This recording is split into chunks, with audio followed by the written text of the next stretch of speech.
tu passes le TOEIC bientôt, il faut absolument que tu saches répondre à cette question. Her performance was blablabla impressive as last year's. As impressive as, more impressive as, less impressive as ou most impressive as. Alors là, dans la phrase, ça c'est une question de grammaire tout court. En fait, il faut identifier le as ici. Et quand tu vois ce as, bah en fait, il faut savoir que en fait, c'est as impressive as. Ok, ça c'est vraiment du par cœur, c'est de la grammaire de base. En fait, cette structure permet de dire sa performance était tout aussi impressionnante que sa performance de l'année dernière. Tu vois, en gros, on est sur une égalité. A est égal à B.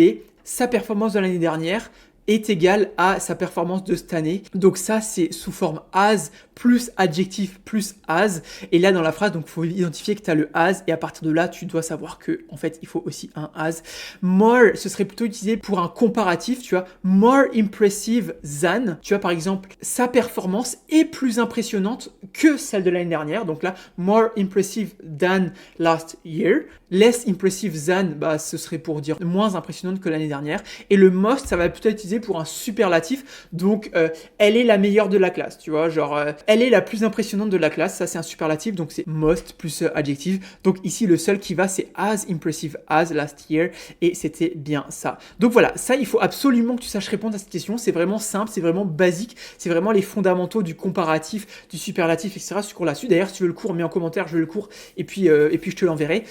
Donc voilà, si jamais tu veux t'entraîner pour le TOEIC, n'hésite pas à aller sur la plateforme qu'on a là, c'est nous qui l'avons faite, hein, c'est Top Students. Donc pour y accéder, tu tapes www.top-students.com dans ton navigateur ou Top Students TOEIC sur Google, tu verras, ce sera un des premiers résultats. Donc va voir si ça t'intéresse. Tu verras, il y a les conseils, il y a les concepts de grammaire, il y a le processus de réflexion, c'est en gros comment est-ce qu'on arrive à la bonne réponse pour vraiment que tu aies en plus de l'explication comment est-ce qu'on arrive à la bonne réponse. C'est vraiment le but en fait de ce processus de réflexion et tu as conseil TOEIC, voilà. Donc voilà, va voir si ça t'intéresse.